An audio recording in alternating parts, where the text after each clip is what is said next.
जय हिंद साथियों। इस वीडियो में हम लोग देखेंगे एसएससी जीडी एग्जाम के लिए कुछ ऐसे हिंदी के सवाल साथियों।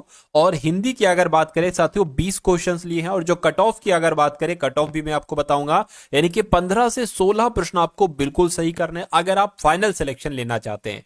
तो आज की इस वीडियो के हिंदी के 20 सवालों में से 15 से 16 आपको सही करना है। जीके की अगर बात करते हैं, अगर करंट अफेयर की बात करें 20 सवाल होंगे और इसमें आपको साथियों 11 से 12 प्रश्नों को सही करना है। और अगर हम रीजनिंग की बात करते हैं साथियों, मान लीजिए अगर 10 सवाल रीजनिंग के हैं तो 10 में से 7 सवाल आपको सही करना है। और अगर मैथ के साथियों 10 सवाल है तो इन 10 सवालों में से तकरीबन 6 सवालों को आपको सही करना होगा। अगर ये स्कोर आपका रहता है तो मुझसे लिख के ले लीजिए कि आपका सिलेक्शन साथियों हो जाएगा। ठीक है ना। चलिए तो साथियों इसी क्रम में हम लोग शुरू करते हैं। और पहला सवाल है आपकी स्क्रीन पर, दूसरों के लिए अपने सुखों का त्याग इसको क्या कहा जाता है साथियों? इसको आत्मोत्सर्ग कहा जाता है। ये एग्जाम में आपके सवाल पूछा जाएगा, आप लोग ध्यान रखेंगे। उसके बाद देखिए कहा जा रहा है साथियों कि किसी पर विजय पाने की इच्छा रखने वाले इस वाक्यांश के लिए एक शब्द क्या हो सकता है? तो इसको जिज्ञासु कहा जाता है। ये आपको एकदम घोल कर पी लेना है, ये सवाल आपसे पूछा जाएगा क्योंकि पिछली बार बहुत सारी शिफ्ट में ये सवाल पूछा गया था। उसके बाद देखिए नेक्स्ट नंबर का सवाल है, कह रहे कि सही वर्तनी मुझे बता दीजिए कौन से शब्द की सही वर्तनी। उज्ज्वल ऐसे नहीं लिखा जाता है, ठीक है ना।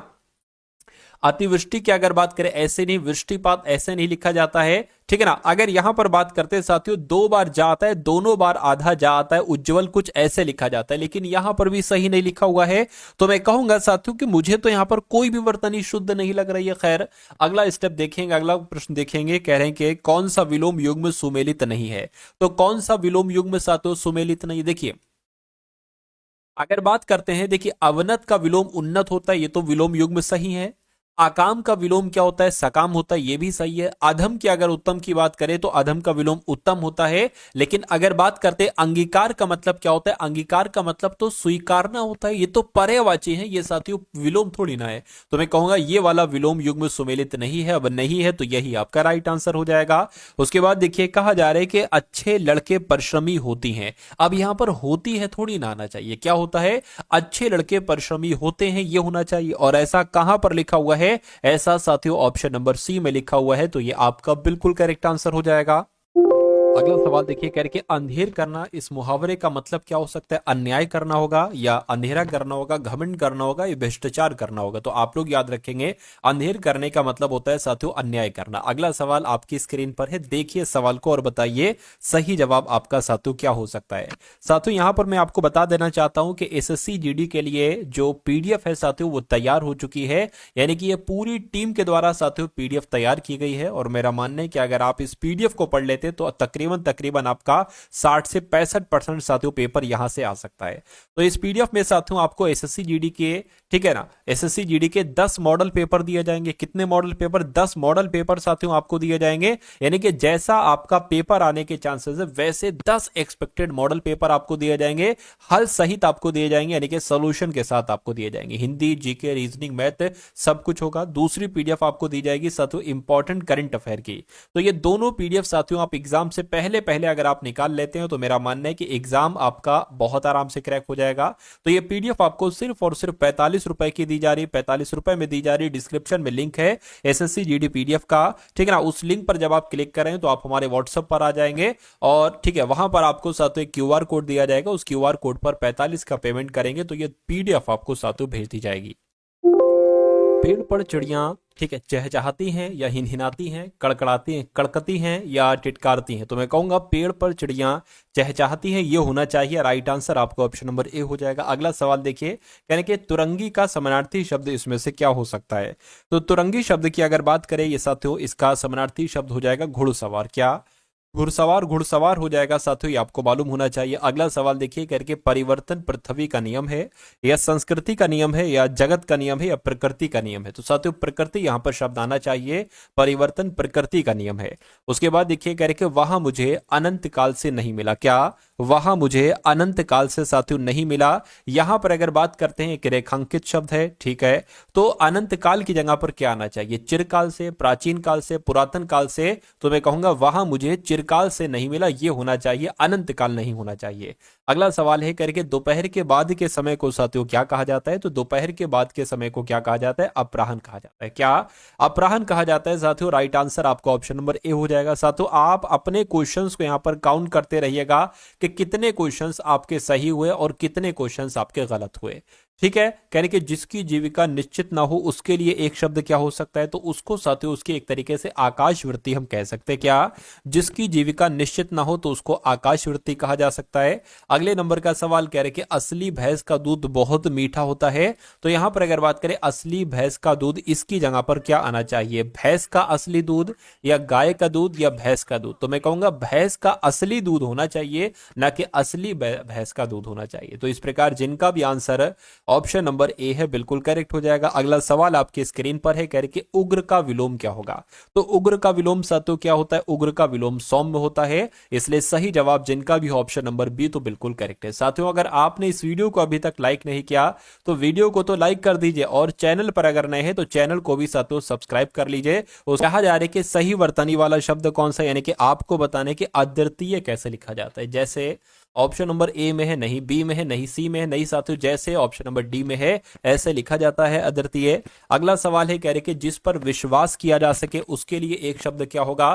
तो उसको विश्वस्त कहा जाता है। क्या कहा जाता है साथियों? जिस पर विश्वास किया जा सके उसके लिए एक शब्द क्या होगा? उसके लिए एक शब्द साथियों विश्वस्त हो जाएगा। यह आप सभी लोगों को मालूम होना चाहिए।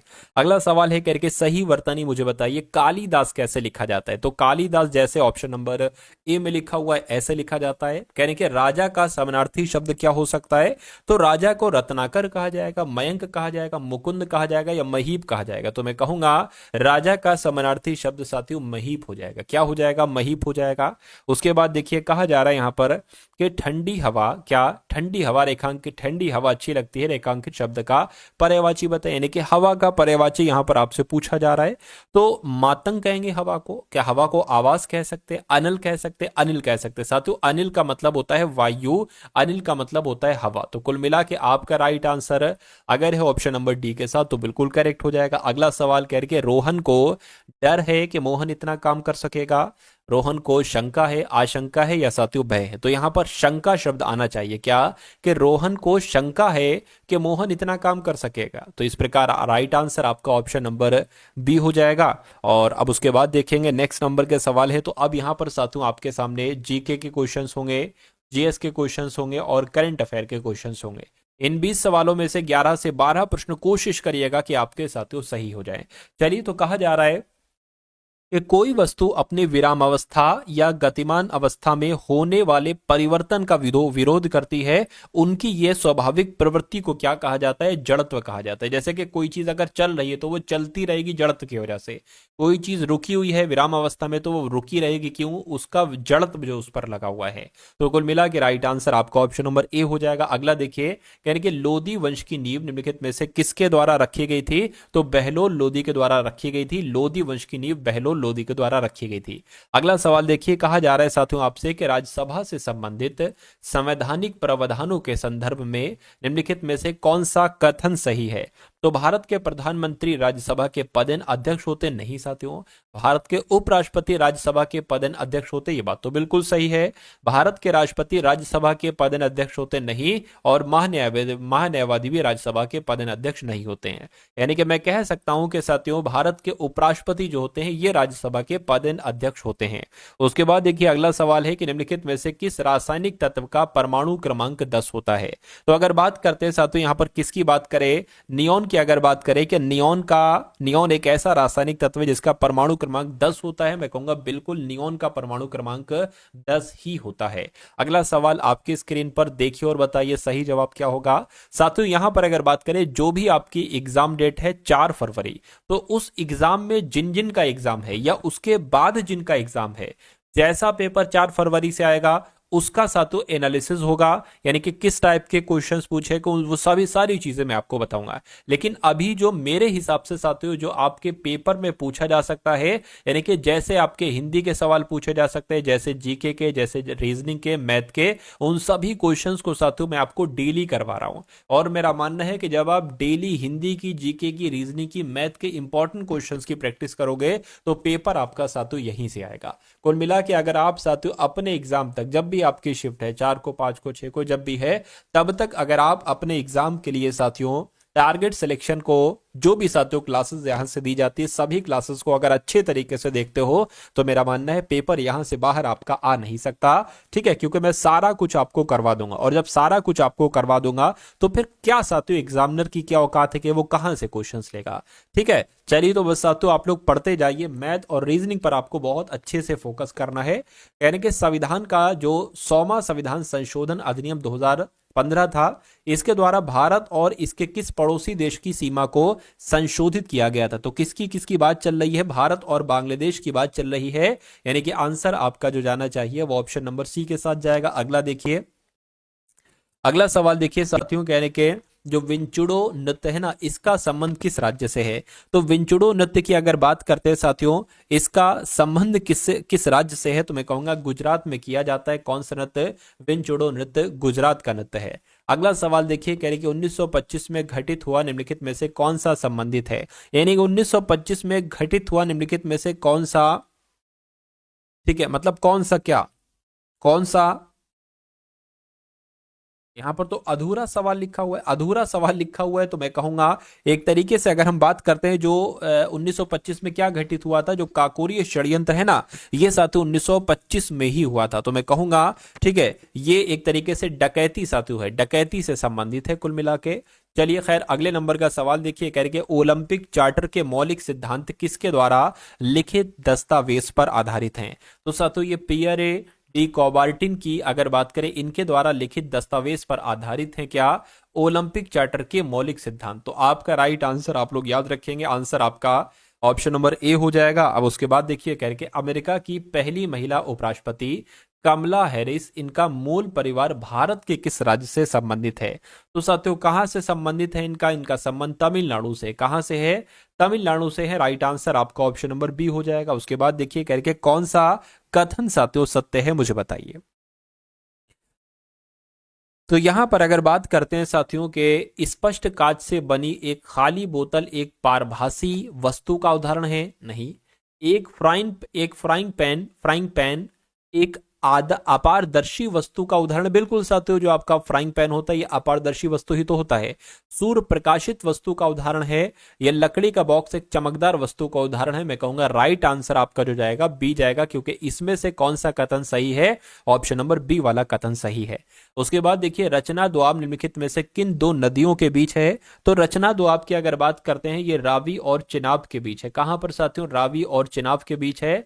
उसके बाद देखिए, वसंत विषुव यानी कि स्प्रिंग इक्विनॉक्स के अगले दिन यानी 22 मार्च से भारतीय राष्ट्रीय कैलेंडर वर्ष का कौन सा पहला महीना शुरू होता है? तो कौन सा पहला महीना शुरू होता है, ऐसा तो आपसे पूछा जा रहा है। तो चैत्र शुरू होता है। क्या? चैत्र शुरू होता है। राइट आंसर आपका ऑप्शन नंबर सी हो जाएगा। अब उसके बाद देखिए, कह रहे कि हाल ही में भारतीय राष्ट्रीय अभिलेखागार ने किस देश को प्रवासी अभिलेखों का पहला विदेशी डिजिटलीकरण किया है?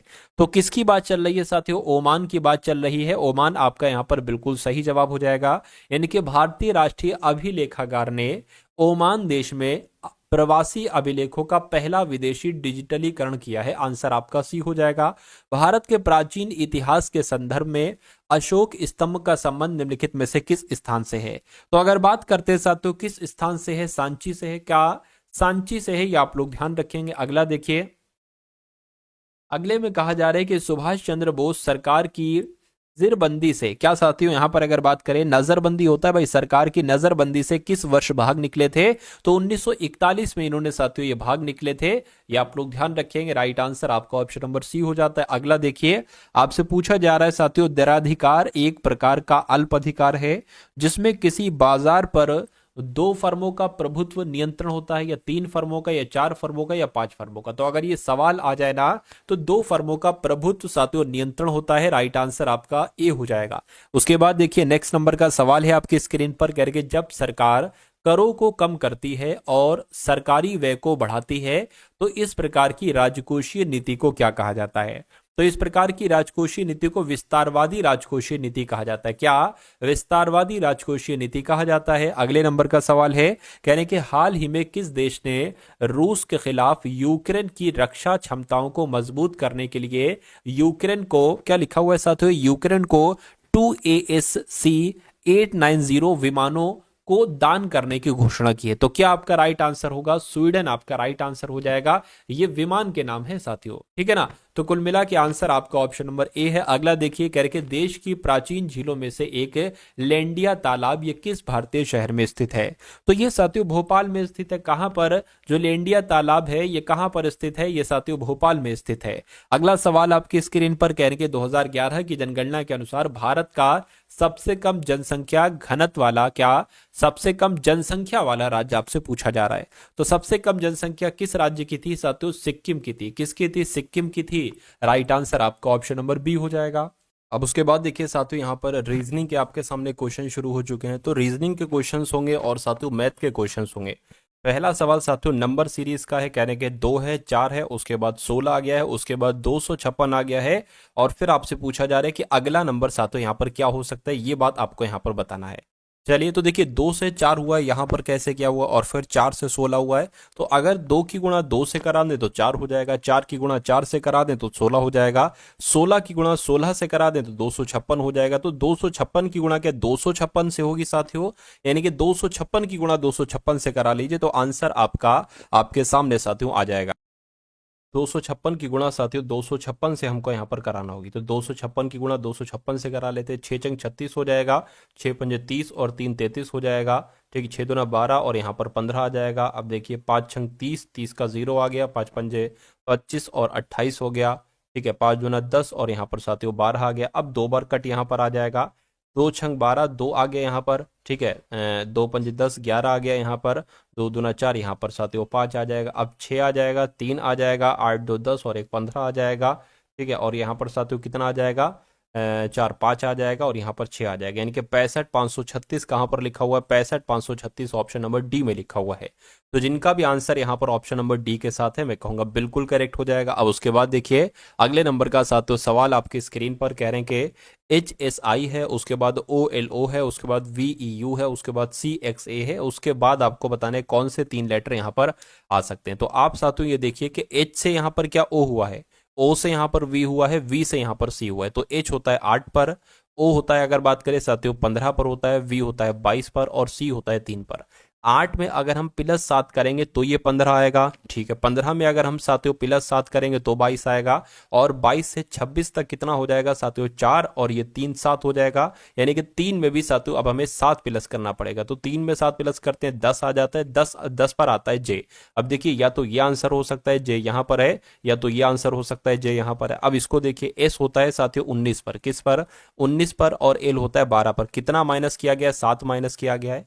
L 12 से E हो गया है साथियों, फिर 7 माइनस किया गया है, और E से X हुआ है तो फिर साथियों 7 माइनस किया है। अब X में X होता है साथियों 24 पर, इसमें से अगर 7 माइनस करेंगे तो ये कितना हो जाएगा? 7, और ये यानी कि 17 हो जाएगा। तो 17 पर आता है साथियों Q। तो JQ कहां पर लिखा हुआ है? JQ ऑप्शन नंबर ए में लिखा हुआ है। तो ये क्या होगा? ये आपका बिल्कुल करेक्ट आंसर हो जाएगा, ऑप्शन नंबर ए। अब उसके बाद देखिए अगले नंबर का सवाल आपकी स्क्रीन पर है।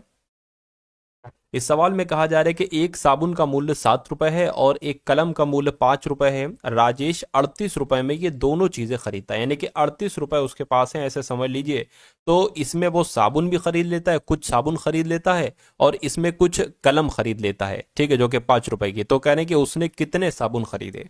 इस क्वेश्चन को साथियों अगर हम ऑप्शन की मदद से करें, कहने कि उसने कितने साबुन खरीदे। अगर मान लेते उसने साबुन 4 खरीदे, 4 साबुन खरीदे, और एक साबुन का मूल्य है साथियों साथियों 7, यानी कि कितने रुपए के ये साबुन बने होंगे? 7 चौक 28, 28 रुपए के तो उसने साबुन खरीदे, टोटल उसके पास थे 38 रुपए, यानी कि अब उसके पास बचे हैं 10 रुपए। तो 10 रुपए में वो क्या कर लेगा? कलम खरीद लेगा, यानी कि 2 कलम उसके पास हो जाएंगे। तो 2 कलम उसके पास हो गई हैं 38 रुपए में, और कितनी? 7 उसके पास नहीं 7 नहीं, साबुन का मूल्य 7 रुपए है ना, तो 4 उसके पास साबुन भी हो गए हैं, ठीक है, 4 साबुन भी साथियों उसके पास हो गए हैं। तो कुल मिला के ये तो हमें सही लग रहा है। अब अच्छा इसको एक बार चेक करते हैं। मान लीजिए उसने, ठीक है, कितने साबुन खरीदे? 5 साबुन खरीदे, और एक साबुन का मूल्य है 7 रुपए, तो 7 पंजे कितना हो जाएगा? 35 हो जाएगा। तो इसमें और 38 रुपए उसके पास थे, तो इसमें तो वो साथियों कुछ कलम खरीद ही नहीं पाएगा, तो ये आंसर नहीं हो सकता। ऐसे इसे चेक करोगे, ये भी नहीं होगा, ये भी नहीं होगा, यानी कि पहला वाला हमें चेक किया था, पहला वाला ही हमारा बिल्कुल सही बैठ गया। तो यही हमारा और आपका बिल्कुल करेक्ट आंसर हो जाएगा। अब इस सवाल को देखिए, ऐसा सवाल साथियों बहुत आता है, और अक्सर बच्चे एग्जाम की अगर बात करें, एग्जाम में साथियों बहुत कंफ्यूज हो जाते हैं इस सवाल को देखकर और सही नहीं कर पाते। ठीक है, तो इस सवाल को साथियों कैसे करेंगे ये आप लोग यहां पर एक बार देख लीजिए। चलिए, तो कहा जा रहा है साथियों यहां पर कि द लाइट हाउस का कोड है जू ची पिन, उसके बाद हाउस इज बिंग का कोड है एम मो टिम जू, और द बिग गार्डन का कोड है रिज टिम पिन। ठीक है, तो आपको बताना है लाइट का कोड क्या हो सकता है। क्या साथियों? लाइट का कोड यहां पर आपको बताना है। अब आप देखिए लाइट कहां पर लिखा है, लाइट तो एक तो यहां पर लिखा हुआ है, ठीक है, और लाइट कहां पर लिखा हुआ है, और लाइट कहीं पर नहीं लिखा हुआ है, यानी कि लाइट का कोड या तो हो सकता हो जू हो, या हो सकता हो ची हो सकता हो या तो पिन हो। अब लाइट का कोड आप कैसे निकालेंगे? आपको पहले दा का कोड मालूम होना चाहिए और हाउस का कोड मालूम होना चाहिए, और दा और हाउस का कोड इसमें से कट कर देना, जो बचेगा वही लाइट का कोड हो जाएगा। यानी कि अभी आपको दा का कोड और साथियों हाउस का कोड निकालना है। तो दा देखिए कहां पर है, दा देखिए कहां पर है, दा इसमें है, नहीं है, ठीक है, दा इसमें है, इसमें आपको दा मिल जाएगा। यानी कि इसमें से और इसमें से क्या सेम आपको लग रहा है? जू नहीं, टी नहीं, पिन, पिन सेम लग रहा है, तो दा का कोड क्या हो जाएगा? पिन हो जाएगा। यानी कि अब पिन हमारा आंसर नहीं हो सकता, पिन लाइट का कोड नहीं हो सकता। क्यों? क्योंकि ये दा का कोड है। अब हाउस का कोड निकाल लीजिए, हाउस का कोड इसमें भी है और इसमें भी है, तो क्या आपको सेम लग रहा है? ठीक है, जू, ठीक है, जू लग रहा है ना, तो जू भी साथियों नहीं हो सकता आंसर। क्यों? क्योंकि जू जो होगा वो जू आपका हाउस का कोड हो जाएगा। तो अब बचा क्या साथियों? CHI बचा, यानी कि ये आपका लाइट का कोड हो जाएगा, और यही आपसे पूछा गया था। तो कुल मिला के CHI कहां पर लिखा हुआ है? तो ये ऑप्शन नंबर ए में लिखा हुआ है। तो ऐसे आपको करना होंगे ये साथियों, ये सारे सवाल।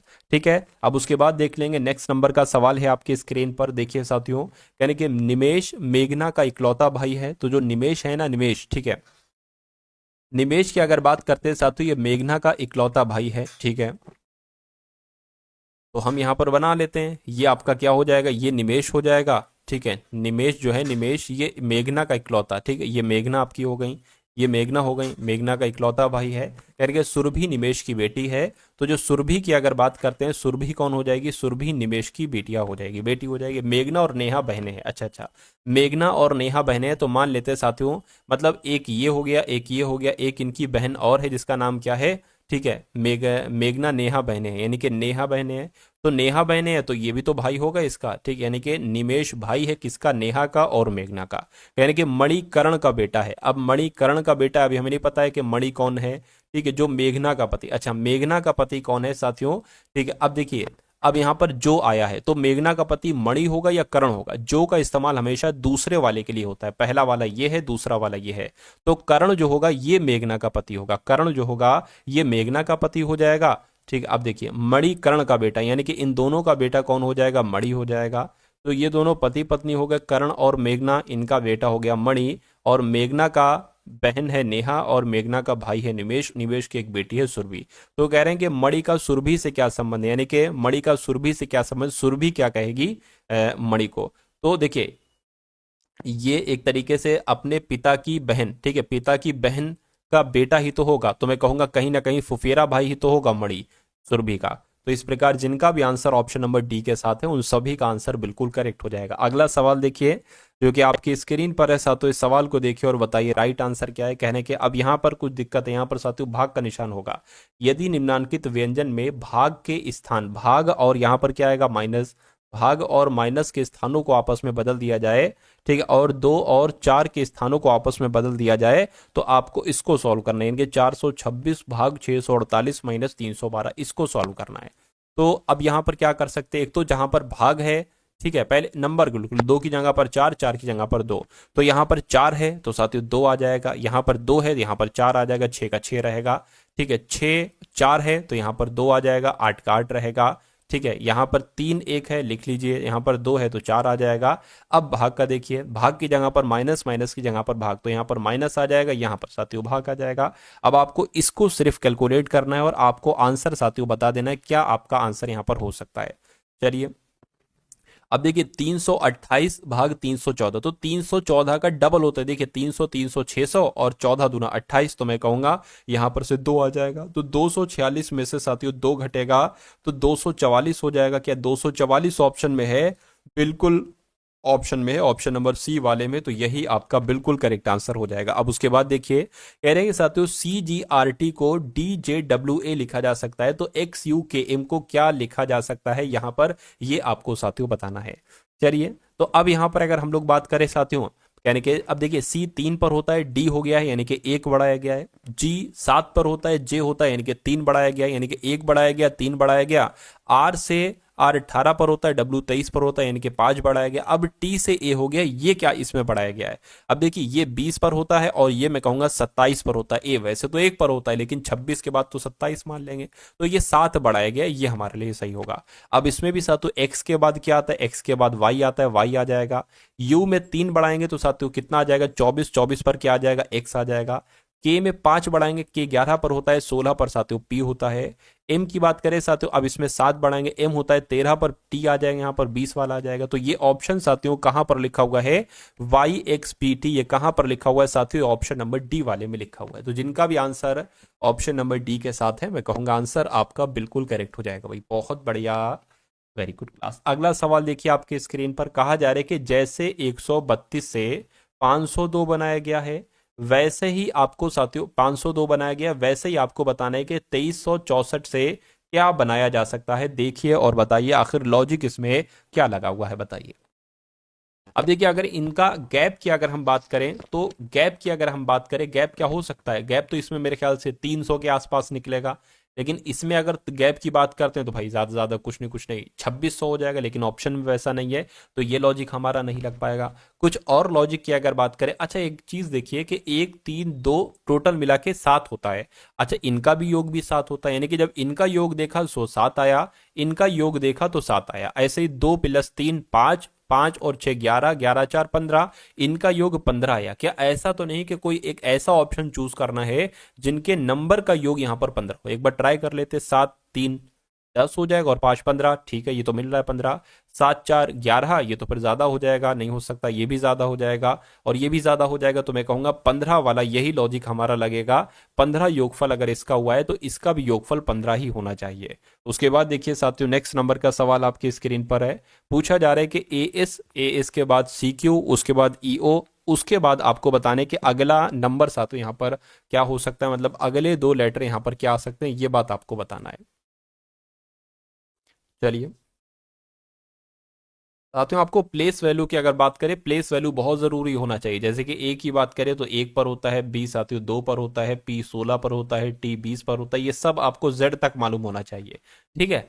चलिए तो यहां पर अगर बात करें ए 1 पर होता है, ठीक है, एस की बात करें 19 पर होता है, सी 3 पर होता है, क्यू 17 पर होता है, ई 5 पर होता है, ओ 15 पर होता है। अब देखिए 1 से 3 हुआ है, 3 से 5 हुआ है, तो मैं कहूंगा यहाँ पर 7 आ जाएगा यानी कि जी, और ये 19 से 17 हुआ, 2 घटा है, फिर 2 घटा है, 15 हुआ, फिर 2 घटेगा तो एम आ जाएगा यानी कि 13, तो जीएम आ जाएगा। जीएम कहां पर लिखा हुआ है, ऑप्शन नंबर डी में लिखा हुआ है, तो ये क्या होगा साथियों, ये आपका बिल्कुल करेक्ट आंसर हो जाएगा भाई, बहुत बढ़िया, वेरी गुड क्लास। चलिए अब उसके बाद देखिए नेक्स्ट नंबर का सवाल आपकी स्क्रीन पर है, कहा जा रहा है कि 3 6 18, तो 3 6 18 में साथियों जो लॉजिक लगा है वही लॉजिक आपको बताना है कि किस ऑप्शन में लग सकता है, क्या वही लॉजिक आपको बताना है साथियों किस ऑप्शन में लग सकता है। चलिए तो इसमें देखिए ऐसा तो नहीं इसकी गुणा 2 से कराई गई है और इसकी गुणा 3 से कराई गई है, ठीक है, तो एक ऐसा ऑप्शन निकालिए जिसमें पहले से दूसरे बनाने के लिए 2 से गुणा की गई है, ठीक है। अगर हम इसकी बात करें, देखिए 7 की गुणा 2 से कर लें, 14 की गुणा 3 से करेंगे, ठीक है, 14 42 आ रहा है, ठीक है, 7 दूना 14 आ रहा है, ये तो लग रहा है, ठीक है। उसके अलावा अगर 6 दूना 12, 12 तीन 36, इसमें भी वही लॉजिक लग रहा है। ठीक है। उसके अलावा अगर 9 दूना 18, 18 तीन 54, वही लॉजिक लग, 18 दूना 16 और 16 16 16 32, 16 तीन 48, इसमें लॉजिक नहीं लग रहा, ऐसा तो नहीं पूछा है। अच्छा, ये नहीं शब्द आ गया यहाँ पर, यानी कि त्रिक की संख्याओं के बीच वही संबंध नहीं है जो संबंध निम्न त्रिक की संख्याओं के बीच है। यानी कि इसमें यह पूछा गया था कि जो यहां पर लॉजिक लगा है वो किसमें नहीं लगा है, तो वो लॉजिक इसमें लगा है, इसमें लगा है, इसमें लगा है, लेकिन इसमें नहीं लगा है। तो इसमें नहीं लगा है तो यही आपका राइट आंसर हो जाएगा। अगला सवाल देखिए, आपकी स्क्रीन पर है साथ, तो इस सवाल को देखिए और बताइए राइट आंसर आपका क्या होगा। अब इस सवाल की अगर बात करें, कह रहे कि ए प्लस बी का अर्थ क्या है, ए बी की पुत्री है। ए गुणा बी का अर्थ क्या है, ए बी की बहन, और ए बराबर बी का मतलब क्या है कि ए बी की पत्नी है। तो आपको एक व्यंजक दिया जा रहा है कि सी गुणा जी गुणा यू प्लस एम बराबर आर, इसमें जी आर का क्या संबंध हो, यानी कि आर क्या कहेगा साथियों जी को। तो कुल मिला के आपको सबसे पहले इसको सॉल्व करना होगा, फिर मालूम पड़ेगा कि भाई आर क्या कहेगा जी को। तो सबसे पहले लिखा हुआ है सी गुणा जी, तो आप इसमें देखिए ए गुणा बी कहां पर लिखा हुआ है, क्योंकि सी को हम मानेंगे ए और जी को हम मानेंगे बी। तो ए गुणा बी का मतलब है कि ए बी की बहन है, यानी कि सी जो है ना सी, ठीक है, ए बी की बहन है, यानी कि सी जी की बहन है। तो इतनी बात आपको मालूम पड़ गई कि सी जी की बहन है, तो साथियों ये क्या हो गई, सी जो है ना ये जी की बहन हो गई। ठीक है, सी जी की बहन है तो यानी कि फीमेल है, इसलिए हमने माइनस लगा दिया। उसके बाद कह रहे हैं कि जी गुणा यू। अब जी गुणा यू का मतलब क्या होगा साथियों, जी गुणा यू वही वाला आ जाएगा, ए बी की बहन है, यानी कि साथियों जी यू की बहन है। जी जो है ना जी जी ये भी बहन है, बहन किसकी है साथियों, ये यू की बहन है, ये बात भी क्लियर हो गई। उसके बाद कह रहे हैं कि यू प्लस एम, तो ढूंढिए ए प्लस बी का कहां पर जाएगा। तो ए प्लस बी का अर्थ हो जाएगा ए बी की पुत्री है। ठीक है, ए बी की पुत्री है, यानी कि यू एम की पुत्री है। क्या साथियों, यू एम की पुत्री, यानी कि यू जो है ये एम की पुत्री हो जाएगी, ये एम की पुत्री हो जाएगी, ये भी फीमेल हो जाएगी। ठीक है, उसके बाद लिखा हुआ है कि m बराबर r, m बराबर r की अगर हम बात करते हैं तो बराबर वाला ढूंढना पड़ेगा, कहाँ गया है, ये है। a बराबर b का मतलब हो जाएगा a b की पत्नी है, यानी कि m r की पत्नी है। तो m जो है ना ये साथियों r की पत्नी हो जाएगी, r की पत्नी हो जाएगी, यानी कि ये भी फीमेल है। तो मैं कहूंगा ये हस्बैंड वाइफ है, ये तीनों उनके बच्चे हैं, ये तीनों पुत्रियां हैं। तो कहने कि r, ठीक है, आर क्या कहेगा जी को, आर किधर गया, आर क्या कहेगा जी को, आर क्या कहेगा जी को, भाई पुत्री ही तो कहेगा, ये तीनों पुत्री है। ठीक है, आर की और एम की भी तीनों पुत्रियां हैं, तो पुत्री आपका यहां पर बिल्कुल सही जवाब हो जाएगा। और जिनका भी आंसर मेरे बताने से पहले आंसर था उन सभी का आंसर बिल्कुल करेक्ट है। बस उसके बाद देखिए अगले नंबर का सातों सवाल है आपकी स्क्रीन पर, देखिए और बताइए फटाफट आपका राइट आंसर क्या हो सकता है। कहा जा रहा है कि 6 दोस्त हैं, RSTUV W एक सीधी पंक्ति में बैठे हैं। तो एक सीधी पंक्ति में बैठे हैं कितने लोग, 6 लोग, 1 2 3 4 5 और एक 6। यानी कि टी बाएं से तीसरे, अच्छा टी बाएं से तीसरे और दाएं से चौथे स्थान पर है। ठीक है, 1 2 3 और 1 2 3 4, यानी कि कहीं यहां पर हो सकता है टी, हो सकता है क्या होगा। उसके बाद कहने के टी और एस के बीच में यू है। ठीक है, ठीक है, और एस यू के बाईं और बगल में है, एस यू के बाईं और बगल में है, आर टी डब्ल्यू, आर जो है ना ये टी और डब्ल्यू के बीच में है। तो सबसे पहले इस लाइन को आप सॉल्व कीजिए, कह रहे कि टी और एस के बीच में, इसको देखिए यानी कि एस यू के बाईं और बगल में। तो हम एस को कहां पर बनाए, मान लीजिए अगर हम एस को यहां पर बना ले तो कह रहे कि यू के बाईं और बगल में। तो यू कहां पर बनेगा, यू साथियों यहां पर बनेगा। तो यू के बाईं और बगल में कौन हो गया, एस हो गया। उसके बाद कह रहे हैं कि टी और एस के बीच में वी है, तो टी और एस, एस ये हो गया, टी यहां पर बनाना पड़ेगा, टी और एस के बीच में कौन है, वी है, तो वी साथियों यहां पर आ जाएगा। अब इस वाली लाइन को देख लीजिए, कह रहे कि टी और डब्ल्यू के बीच में आर है, तो टी और डब्ल्यू इधर तो होगा नहीं, तो डब्ल्यू इधर बनेगा, टी और डब्ल्यू के बीच में कौन है, आर है। अब हमने एक यहां पर बढ़ाया ना, एक इसको आप कट कर दो। अब एक बात यहां पर कही जा रही थी वो देखिए सही है या नहीं, कह रहे कि टी बाएं से तीसरे पर है, तो टी जो है ना ये बाएं से तीसरे पर है, एक, ठीक है, 1 2 3 बिल्कुल तीसरे पर है। कह रहे हैं दाएं से चौथे पर है, 1 2 3 4 बिल्कुल चौथे पर है। तो जो चीजें कही गई थी वो तो चीजें हमने सारी कर ली। अब देखिए सवाल में क्या पूछा गया है, कह रहे कि दाईं ओर से किस स्थान पर बैठा है, कौन। ठीक है, वी की बात चल रही है। ठीक है, वी दाईं ओर से किस स्थान पर बैठा है, तो 1 2 1 2 3 तीसरे स्थान पर बैठा है। तो क्या होगा आपका आंसर, तीसरा स्थान ऑप्शन नंबर ए में है, और यही आपका साथियों बिल्कुल करेक्ट आंसर हो जाता है। भाई बहुत बढ़िया, वेरी गुड क्लास। चलिए अब उसके बाद देखते हैं नेक्स्ट नंबर का सवाल आपकी स्क्रीन पर है। इस सवाल को साथियों देखिए और बताइए राइट आंसर यहां पर आपका क्या हो सकता है। चलिए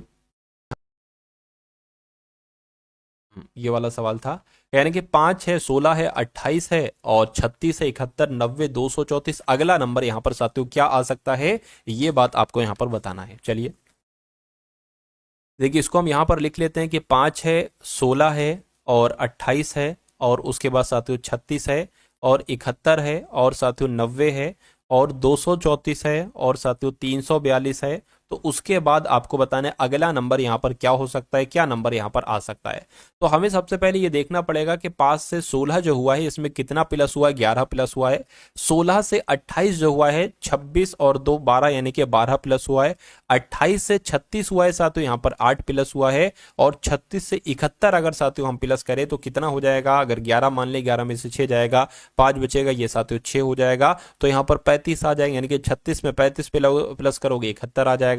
71 में साथियों 19 अगर प्लस करोगे तो 90 आ जाएगा। 90 में कितना प्लस करे कि 234 आ जाए, तो घटाइए जरा, ठीक, ये 4 आपका आ गया। और 23 में से 9 को अगर आप करोगे तो साथियों 14 यहाँ पर, यानी कि 90 में 144 प्लस करोगे तो 234 आ जाएगा। और 234 में अगर कितने प्लस करें, 342 आ जाए, तो 12 मान ले, 12 में से 4 गया, 8 बच जाएगा, ये आपका कितना हो जाएगा, 33 हो जाएगा। तो यहां पर कितना आ जाएगा, एक तरीके से 108 आ जाएगा। तो कुल मिला के 234 में 108 प्लस करने पर 342 आएगा। तो 342 में कितना प्लस करें कि हमें यहां पर वाला साथियों नंबर मिल जाए, बस इतनी सी बात आपको बताना है।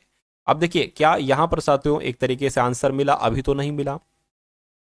अब एक लॉजिक के साथ यहां पर अगर बात करें, अब देखिए 11 से 12 हुआ है तो यहां पर मैं कहूंगा 1 बड़ा है। 12 से यहां पर 8 हो गया है तो ये साथियों 4 घटाया गया है, ठीक है। 8 से यहां पर 35 हुआ है, 8 से 35 कैसे हुआ है साथियों, यहां पर तकरीबन 27 को प्लस किया गया है। और 35 से 19 हो गया है तो कितना माइनस किया गया है, 35 से 19 जो आपका हुआ है यहाँ पर साथियों 16 आपका माइनस किया गया। अब आप यहाँ पर एक चीज देख रहे होगे, ये 2 का स्क्वायर, ये सॉरी ये 2 का स्क्वायर, ये 3 का क्यूब, 2 का स्क्वायर, 3 का क्यूब, 4 का स्क्वायर। अब यहाँ पर देखते हैं, ठीक, 19 से 144 हुआ है तो कितना प्लस हुआ है, मैं कहूंगा 125, ठीक है, प्लस किया गया है। और 144 से 108 हो गया है तो यहां पर साथियों कितना घटाया गया है, 144 से 108 में साथियों 36 यहां पर घटाया गया। तो यहां पर कौन सा नंबर आ सकता है, ये बात आपको बताने। देखिए, ये 1 का क्यूब मान लेते, चलो ये 1 का क्यूब, ये 2 का स्क्वायर, ये 3 का क्यूब, ये 4 का स्क्वायर, ये 5 का क्यूब, ये 6 का स्क्वायर। तो यहां पर 7 नंबर आ जाएगा और क्यूब आ जाएगा। और 7 का क्यूब क्या होता है साथियों, देखिए 7 सत्ते 49 और 7 एक बार और गुणा करो, 7 3 आपका 63 हो जाएगा, 7 चौक 28, 28 यानी कि 343 यहां पर साथियों आ जाना है। 343 आ गया, यानी कि 343 की अगर बात करें साथियों यहां पर 343 आ जाएगा। अब कहने का मतलब ये 144 में 36 माइनस किया था तो 108 आ गया। 108 में 343 प्लस करेंगे तो हमें यहां पर वाला नंबर मिल जाएगा। तो 108 में साथियों एक बार 343 को प्लस करके देखिए, 11 हो गया, 5 हो गया, 4 हो गया, यानी कि यहां पर 451 आएगा, ठीक है। यानी कहने का मतलब है 234 में 108 प्लस किया था तो इतना आ गया। एक 342 में 451 अब अगर प्लस करेंगे तो कितना आएगा, इसको भी करके देख लीजिए। 451 और 342 इतना हो जाएगा साथियों 3 और ये 9 और ये 7, यानी कि 793 आएगा। और 793 के ऑप्शन में कहीं पर है, देखिए बिल्कुल ऑप्शन में, ऑप्शन नंबर ए वाले में है। तो जिनका आंसर मेरे आंसर से पहले आ गया था उन सभी का आंसर बिल्कुल करेक्ट है। अब उसके बाद देखिए अगले नंबर का सवाल है, कहा जा रहा है कि एक निश्चित कूट भाषा में, यानी कि कोडिंग डिकोडिंग का साथियों ये सवाल है।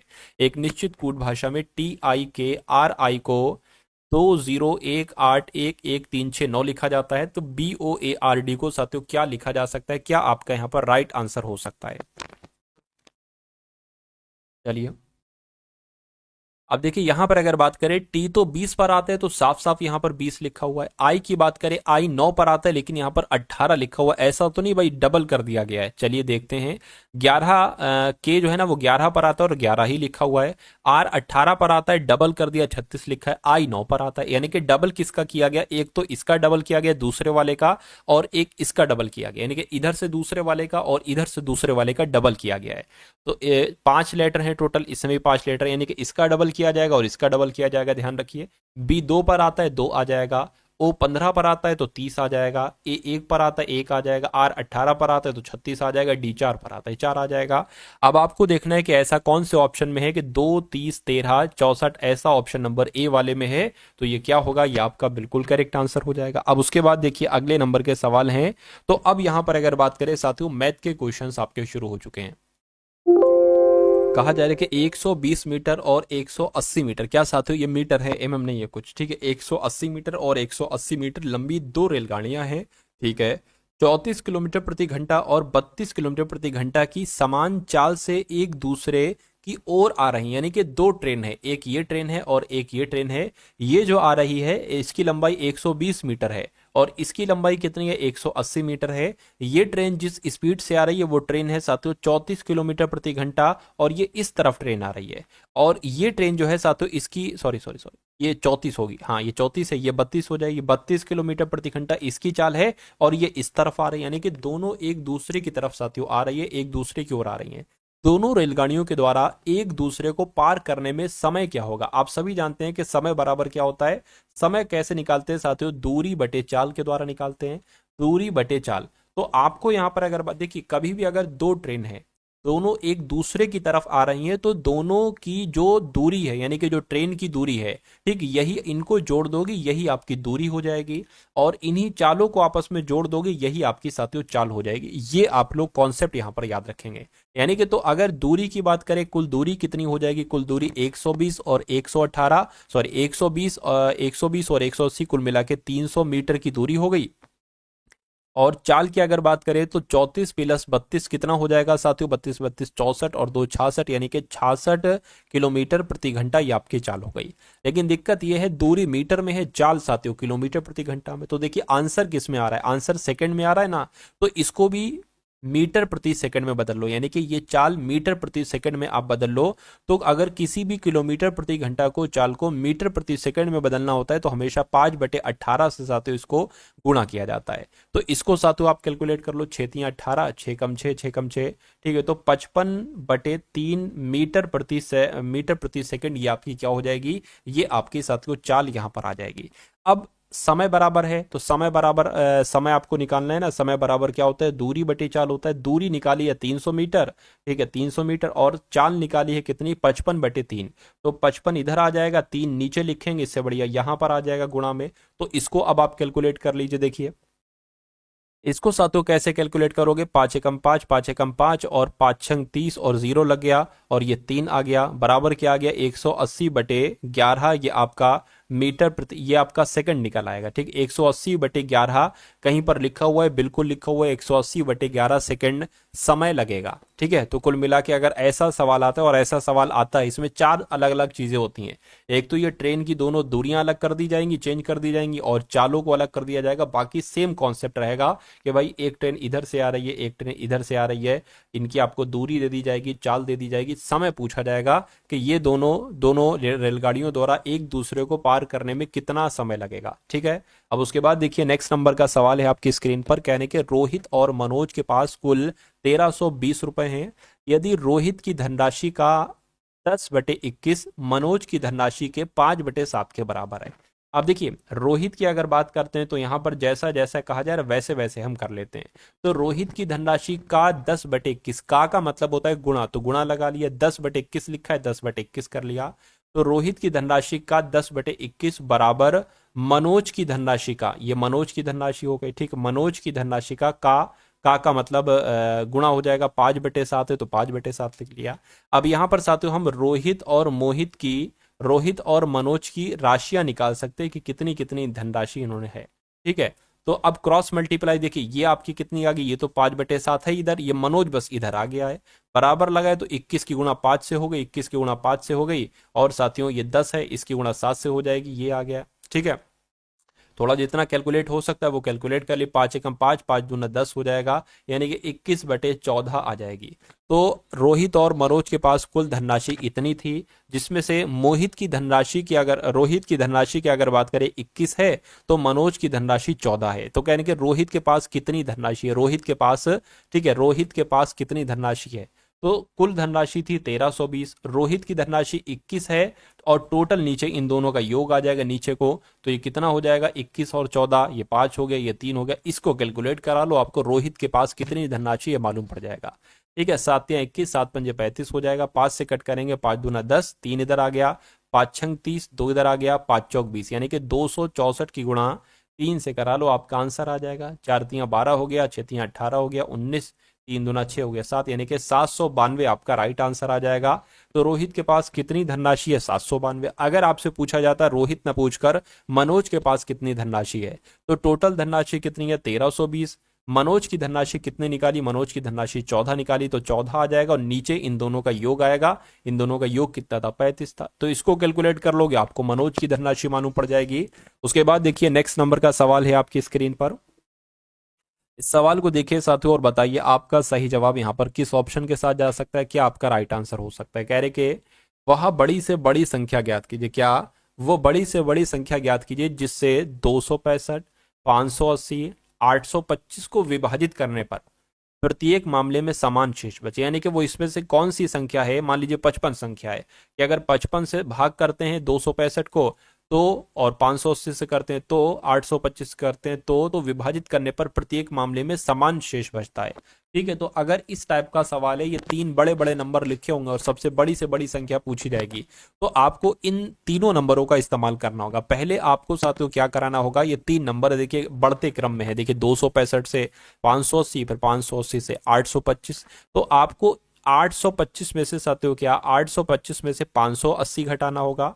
ठीक है ना, और फिर उसके बाद 825 में से 580 घटा दिया, 265 फिर आपको घटाना होगा, और फिर 580 में से 265 घटाना होगा। 580 में से साथियों 265 घटाना होगा, यानी कि सबसे पहले बड़े में से ये दोनों नंबर घटाना होंगे, फिर जो दूसरे नंबर का बड़ा है उसमें से सबसे छोटा नंबर घटाना होगा। तो इसको अगर 825 में से, ठीक है, 825 में से 580 अगर आप घटाते हो तो कितना बचता है? ठीक है, 5 आ जाएगा, 5 में से 0 जाएगा, 5 आ जाएगा, और 2 में से 8 जा नहीं सकता, 12 में से जाएगा तो यहाँ पर 4 आ जाएगा, अब ये 7 हो जाएगा तो यहाँ पर 245 बच जाएगा। ये ट्रिक है ये करने की। और इसकी अगर बात करो 825 में से अगर 265 घटाओगे तो यहाँ पर 0, 6 और 5 घट जाएगा। 580 में से साथियों 265 घटाओगे तो 5 और 1 और 3 बच जाएगा। यानी कि अब आपके पास ये तीन नंबर आ चुके हैं। अब आपको क्या करना है, इन तीन नंबर का मासा ज्ञात करना लेना है। क्या ज्ञात कर लेना है? मासा ज्ञात कर लेना, और वही आपका आंसर हो जाएगा बस। तो 245, 560 और साथियों 315 का क्या ज्ञात कर लीजिए? महत्तम समवर्तक ज्ञात कर लीजिए, HCF साथियों ज्ञात कर लीजिए। तो क्या इसको कौन से नंबर से साथियों ज्ञात करें? ठीक है, कि ये कट जाए, 2 से नहीं होगा, 3 से कट करेंगे, 3 से ये हो जाएगा, ये हो जाएगा, ये भी हो जाए। देखिए जरा, 3 से भी नहीं हो पाएगा, 4 से, ठीक है 4 से भी नहीं हो पाएगा, 5 से हो रहा है, 5 से कट कीजिए, 5 चौक आपका 20 हो जाएगा। ठीक है, 4 जाएगा 45, 5 टीम 45 हो गया, 5 एकम 5, 0 लग गया। ठीक है, सॉरी 0 नहीं लगेगा ऐसे। ठीक है, 5 एकम 5 हो गया, और यहाँ पर 1 चला जाएगा, 10 हो गया, 5 दूना 10 हो गया, 5 से कट करेंगे, 5 छंग 30 हो गया। ठीक है, 5 तियाँ 15 हो गया। अब किससे कटेगा? 7 से काट करिए, 7 सत्ते 49 हो गया, 7 नीम 63 हो गया। इसको अगर कट करें 7 एकम 7 हो गया, और 42 हो जाएगा। फिर ये 7 छंग आपका 42 हो गया। अब क्या, 2 से 3 से, अब सब अलग अलग नंबर से कटेगा। ठीक है, तो मैं कहूंगा 5 गुणा 7 आ चुका है, यानी कि 5 गुणा 7 35 आ जाएगा, और 35 आपका क्या हो जाएगा? राइट आंसर हो जाएगा। यानी कि अगर ऐसा सवाल आता है कि तीन बड़ी बड़ी संख्याएं दे दी जाएं और कहा जाए कि इनको किस नंबर से विभाजित करने पर प्रत्येक मामले में समान शेष बचे, तो आपको सबसे पहले ये काम करना है कि जो सबसे बड़ा वाला होगा उस बड़े वाले में से दोनों छोटे नंबर को घटा लेना है, जो मैंने ये कराया। उसके बाद जो दूसरे नंबर की बड़ी संख्या, उसमें से सबसे छोटी संख्या घटा लीजिए। जो नंबर आए उनका HCF ज्ञात करना है, LCM नहीं, HCF ज्ञात करना है। फिर जो गुणा करने पर आएगा वही साथियों हमेशा समान शेष बचेगा, इसलिए राइट आंसर आपका ऑप्शन नंबर बी हो जाएगा। अब उसके बाद देखिए नेक्स्ट नंबर का सवाल है। अब इस सवाल को देखिए साथियों और फटाफट आप लोग यहाँ पर बता दीजिए। कह रहे कि कोई तालाब है जिसकी, ठीक है, चौड़ाई वगैरह दे रखी है, लंबाई चौड़ाई वगैरह दे रखी है, यानी कि 50 मीटर लंबा है, 25 मीटर चौड़ा है और 4 मीटर गहरा है। ठीक है, तो तालाब की धारिता क्या है? देखिए कोई भी तालाब आ जाए, कोई टैंक आ जाए, कोई डब्बा आ जाए, और उस डब्बे की धारिता, उस डब्बे की लंबाई चौड़ाई ऊंचाई दे दी जाएगी आपको, और उस डब्बे की धारिता पूछी जा सकती है। तो तालाब की जगह पर कुछ हो सकता है, लंबाई कुछ हो सकती है। अगर ऐसा सवाल आता है तो आपको क्या करना है? कुछ नहीं साथियों, धारिता कैसे ज्ञात करते ये मैं आपको बता देता हूँ। धारिता कैसे ज्ञात करेंगे साथियों? लंबाई गुणा चौड़ाई और गुणा गहराई कह लो या साथियों ऊंचाई कह लो। तो लंबाई कितनी है? 50, और चौड़ाई कितनी है? 25, और गहराई कितनी है साथियों? 4। तो इनकी कैलकुलेशन करोगे, ये 100 आ जाएगा, 50 आ जाएगा, तो धारिता कितनी निकलेगी साथियों, 5000 निकलेगी, यानी कि 5000 आपकी धारिता निकलेगी। तो 5000 मीटर क्यूब आपका साथियों ये राइट आंसर हो जाएगा, जो कहां पर लिखा हुआ है, ऑप्शन नंबर डी में लिखा हुआ है। अब अगले नंबर का सवाल है आपकी स्क्रीन पर, इस सवाल को देखिए साथियों और फटाफट आप लोग बता दीजिए क्या कहा जा रहा है। कह रहे कि एक धनराशि है 9% वार्षिक ब्याज दर पर, यानी कि आर बराबर 9% है, दर से 6 वर्षों में, यानी कि टी बराबर साथियों 6 वर्ष है, यानी कि साधारण ब्याज एसआई भी दे रखा है, साधारण ब्याज 5427 है। तो वो धनराशि ज्ञात कीजिए, यानी कि पी का मान आपसे पूछा जा रहा है। तो साथियों एक तो पी बराबर होता है, फॉर्मूला होता है मूलधन बराबर एसआई साधारण ब्याज गुणा 100 बटे आर गुणा टी। अब पी आपको निकालना है, तो साधारण ब्याज कितना दे रखा है, 5427 दे रखा है, गुणा आपका 100 आ जाएगा, बटे में आर कितना है, तो 9 है, और समय कितना दे रखा है, 6 वर्ष, तो ये 6 हो जाएगा। अब इसको आप कैलकुलेट कर लीजिए, देखिए 9 छंग आपका 54 हो जाएगा, ठीक है, 9 कम 9 9 9 3 27 हो जाएगा। 6 से अगर कट करें इसको, क्या 6 से अभी नहीं कट होगा, ठीक है, तो ये p बराबर कितना आ जाएगा, 603, और इसमें 100 से गुणा करेंगे तो ये आ जाएगा।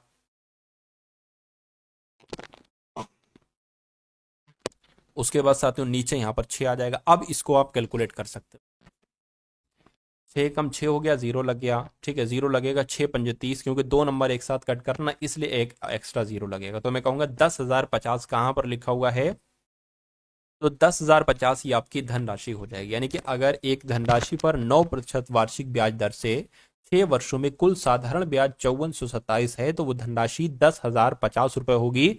और ये आपका साथियों बिल्कुल करेक्ट आंसर हो जाता है भाई, बहुत बढ़िया, वेरी गुड क्लास। अब उसके बाद देखिए आज की इस वीडियो का अंतिम सवाल है, और इस क्वेश्चन को साथियों देखिए आप लोग और बता दीजिए कि आपका राइट आंसर यहाँ पर क्या होगा। कह रहे कि एक व्यक्ति है 18,000 रुपए में एक रेफ्रिजरेटर खरीदता है और 2 वर्षों के बाद और उसकी मरम्मत करवाता है, मरम्मत पर 2500 रुपए खर्च करता है, और उसके बाद इसको 12,300 रुपए में बेच देता है। तो देखिए जब 18 रुपए का उसने खरीदा और 2500 रुपए पर और इन्वेस्ट किए, तो मैं कहूंगा कितने हो जाएंगे, ठीक है, कुल मिला के अगर यहाँ पर हम बात करते हैं साथियों कितने हो जाएंगे, 18,000 हो गए, 18,000 ये हो गए, और 2500 इसमें साथियों और प्लस कर दो 005, और साथियों ये आपका 20,500 हो जाएंगे, ठीक है। अच्छा ये तो फिर तो हानि हो उसकी, और बहुत बुरी तरीके से हानि होगी, ठीक है। तो 20,500 रुपए में उसने खरीदा, एक तरीके उसको खरीद पड़े, लेकिन 12,000, ठीक है, 12,300 रुपए में उसने बेच दिया, तो कितने का नुकसान हुआ, 002 और 8, यानी कि 8200 रुपए का उसको नुकसान हुआ। लेकिन यहाँ पर पूछा जा रहा है हानि को प्रतिशत में बदलकर बताइए, तो इसलिए 100 से गुणा करेंगे, और नीचे हमेशा क्या आता है, क्रय मूल्य आता है। क्रय मूल्य ये 18,000 नहीं होगा, 18,000 प्लस 2500 होगा, यानी कि 20,500 ये आपका क्रय मूल्य हो जाएगा। 0 से 0 कैंसिल हो जाएगा। अब इसको आप कैलकुलेट कर लीजिए, 5 से कट करे तो 5 चौक 20, 5 एकम 5 और 5 एकम 5, 3 32 हो गया, 5 छंग 30, 5 चौक आपका 20, 0 आ गया। इसको अब आप साथियों कैसे कैलकुलेट करेंगे, क्या एक साथ ये कैलकुलेट हो जाएगा, ठीक है ना, इसको कैलकुलेट कर लो, ठीक है, तो बाकी आपका जो है वो साथियों आंसर यहाँ पर आ जाएगा। चलिए तो इसको भाग की फॉर्म में साथियों जैसे होता है वैसे कर लेते हैं, एक सेकेंड, ठीक है, 1640 आपका हो गया, ठीक है, और ये 41 आ गया। देखिए 41 की अगर बात करें, 41 चौक कितने हो जाएंगे, 41 चौक 4 एकम 4 और 4 चौक 16, ये तो पूरा पूरा हो गया साथियों, 0 बचा 0 लगा लीजिए, यानी कि 40% का उसको लॉस होगा। राइट आंसर आपका ऑप्शन नंबर डी हो जाएगा। और जिनका भी आंसर ऑप्शन नंबर डी है, मैं कहूंगा आंसर आपका बिल्कुल करेक्ट हो जाता है भाई, बहुत बढ़िया, वेरी गुड क्लास। तो कैसी लगी साथियों आपको एक क्लास, एक बार कमेंट सेक्शन में आप लोग जरूर बताइएगा। और जिस पीडीएफ के बारे में साथियों मैंने आपको बताया था, उस पीडीएफ को अगर आप लेना चाहते हैं, क्योंकि अब समय आपके पास बहुत कम बचा है, तो सिर्फ वही कंटेंट आपको दिया जा रहा है जिस कंटेंट में से परीक्षा में साथियों सवाल आपके बनेंगे।